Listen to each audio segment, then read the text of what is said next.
நம்ம சேனலை சப்ஸ்கிரைப் பண்ணாதவங்க சப்ஸ்கிரைப் பண்ணிடுங்க. கூட ஒரு பெல் பட்டன் வரும், அந்த கோயில் மணி அழுத்தி ஆப்ஷன் கொடுத்து விட்ருங்க. அப்போ தான் நம்ம போடுற ஒவ்வொரு வீடியோ உங்களுக்கு நோட்டிஃபிகேஷன்ல வந்து. கவிமகன் யூடியூப் சேனல் உறவுகளுக்கு என்னுடைய அன்பான வணக்கம். ராமாய ராமபத்ராய ராமச்சந்திராய வேதசே ரகுநாதாய நாதாய சீதாயாம் பதயே நமோ நமः. ஸ்ரீராம ராம ராமேதி ரமே ராமே மனோரமே சகஸ்ரநாம தத்துல்யம் ராம நாம வரானனே. சர்க்கம் 79. அமைச்சர் வேண்டுகோளை நிராகரித்தல். பின்னர் 14வது நாள் காலை பொழுதில் அரசு அலுவலர்கள் எல்லோரும் ஒன்றாக கூடி வந்து பரதனை பார்த்து பின்வருமாறு கூறினார்கள். மூத்த மகனான ராமனையும் பேராற்றல் கொண்ட லக்ஷ்மணனையும் நாடு கடத்திவிட்டு எங்கள் தந்தையாரை காட்டிலும் பேரன்பு கொண்டிருந்த மன்னர் தேவலோகம் சென்று விட்டார். அரசகுமாரரே, பெரும்புகழ் படைத்தவரே, நீங்கள் இப்போதே எங்களுக்கு மன்னராக வேண்டும். நல்ல காலமாக அரசன் இல்லாதிருந்த அண்மை நாட்களில் இங்கு அராஜகம் தலையெடுக்கவில்லை. ரகுகுல தோன்றலே, மன்னர் மைந்தரே, அமைச்சர்களும் பிரபுக்களும் சமுதாய தலைவர்களும் பட்டாபிஷேகத்திற்கு தேவையான எல்லா பொருட்களையும் ஆயத்தமாக வைத்துக்கொண்டு தங்கள் வரவை எதிர்பார்த்து கொண்டிருக்கிறார்கள். மனித ஏரே, பரதனே, தங்கள் முன்னோர்களால் வம்ச பரம்பரையாக ஆளப்பட்டு வந்த இந்த ராஜ்யத்தை ஏற்றுக்கொள்ளுங்கள். அரச பதவியை ஏற்று அபிஷேகம் செய்வித்து கொள்ளுங்கள். எங்களையும் காப்பாற்றுங்கள். உயர்ந்த விரதத்தை மனதிற்குள் சங்கல்பித்து கொண்டிருந்த பரதன் பட்டாபிஷேகத்திற்காக ஆயத்தமாக வைக்கப்பட்டிருந்த பொருட்களை வலம் வந்து அங்கு கூடியிருந்தவர்களை பார்த்து பதில் சொன்னான். பரம்பரை சம்பிரதாயங்கள் எல்லாம் அறிந்த சான்றோர்களாகிய நீங்கள் என்னிடம் இவ்வாறு சொல்லக்கூடாது. ஏனென்றால் பரம்பரை தத்துவமாக மூத்த மகனுக்கு அரசு என்பது நம்முடைய குலத்தின் நியாயமான வழக்கம். ஸ்ரீராமன் எங்களுக்கு மூத்த சகோதரர். எனவே அவர்தான் மன்னராக வேண்டும். அப்படியானால் என் நிலைமை என்ன? நான் 14 ஆண்டுகள் கானகத்தில் வசிக்கப் போகிறேன்.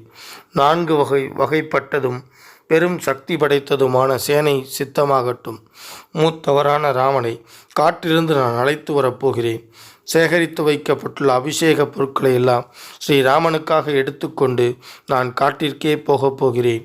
அங்கேயே புருஷோத்தமனான ஸ்ரீ ராமச்சந்திரமூர்த்திக்கு அபிஷேகம் செய்வித்து வேள்வி சாலையிலிருந்து ஜொலிக்கும் அக்னியை எடுத்து வருவதைப் போல அவ்வளவு சிறப்பாக அவரை அழைத்து வரப்போகிறேன். தாய் என்ற பெயரளவில் கூறப்படும் இவள் விருப்பம் கைகூடியவளாக, அதாவது கைகேயை பார்த்து, தாய் என்று பெயரளவில் கூறப்படும் இவள் விருப்பம் கைகூடியவளாக ஆக விடமாட்டேன். பயங்கரமான கானகத்தில் நான் வசிக்கப் போகிறேன். சாலை பணியாளர்கள் முன்னதாக சென்று மேடு பள்ளங்களை சமன் செய்து பாதை அமைக்கட்டும்.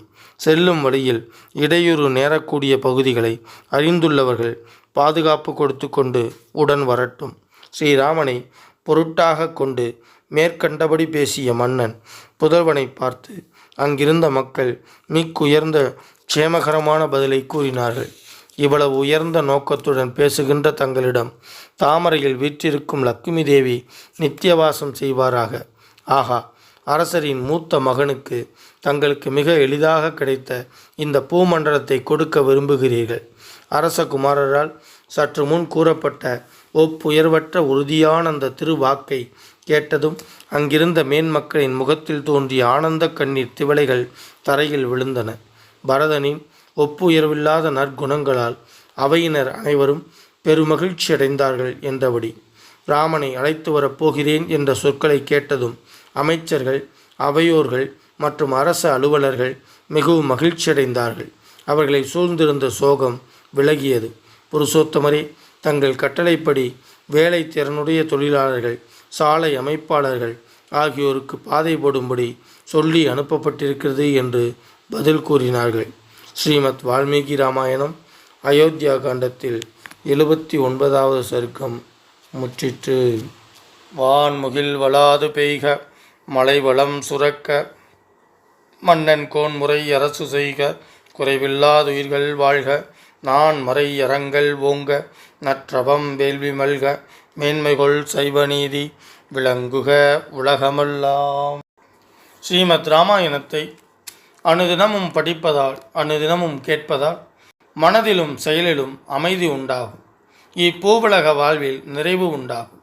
7 தலைமுறைக்கும் மங்களம் உண்டாகும். ஸ்ரீமத் ராமாயணத்தை அனுதினமும் ஸ்ரத்தா பக்தியோடு இடைவிடாது சிந்திப்பவர்கள் பூரண சுகம் உடையவராக நோயற்ற தேகத்தோடு நன்மையையே அனுபவிப்பர். இறைவனின் அருளால் சிறு துன்பங்கள் கூட இல்லாமல் இன்பமுடையவராக வாழ்வர். மேலும் ஆயுள் விருத்தி அடைவார்கள். தன லாபம் பெறுவார்கள். பிரிந்த குடும்பம், பிரிந்த உறவுகள் ஒன்று சேரும். அவர்கள் இல்லங்களில் சுப காரியங்கள் நிகழும். அவர்கள் இல்லத்தில் தானிய விருத்தி அடையும். பில்லி சூன்யம் வேரோடு அழியும். தீரா கடன் தீரும். உறவுகள் பலப்படும். புதிய புதிய முயற்சிகளில் வெற்றி பெறுவர்.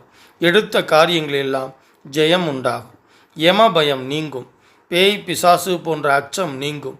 அசுர சக்திகள், துஷ்ட சக்திகள் உங்கள் பார்வையில் நாசமாகும்.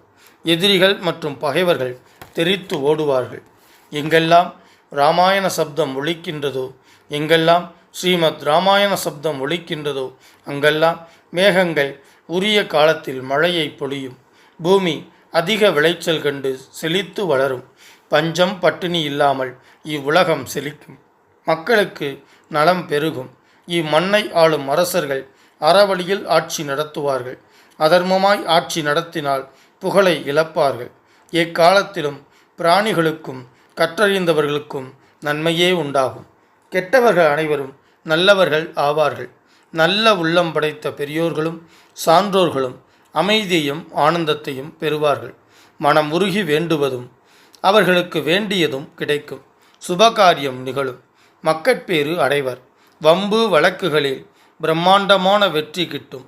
வாழ்வின் நிறைவில் பேரின்ப பேரளிக்கும் மோட்சம் கிட்டும். மூர்த்தி எல்லாம் வாழி எங்கள் மோனகுரு வாழி, அருள் வார்த்தை என்றும் வாழி, அன்பர் வாழி பராபரமே. ஓம் சாந்தி சாந்தி சாந்தி. ஹரி ஓம். பாரதி சொன்ன மாதிரி 8 திக்குகளிலும் இந்த தமிழை கொண்டு சேர்க்க வேண்டும் அப்படின்னா நீங்க சப்ஸ்கிரைப் பண்ணணும், லைக் பண்ணணும், கமெண்ட்ஸ் பண்ணணும். நன்றி, வணக்கம். வரைக்கும் நம்ம சேனலை சப்ஸ்கிரைப் பண்ணாதவங்க சப்ஸ்கிரைப் பண்ணிடுங்க. கூடவே ஒரு பெல் பட்டன் வரும், அந்த கோயில் மினி அழுத்தி ஆல் ஆப்ஷன் கொடுத்து விட்ருங்க. அப்போ தான் நம்ம போடுற ஒவ்வொரு வீடியோ உங்களுக்கு நோட்டிஃபிகேஷனில் வந்துடும்.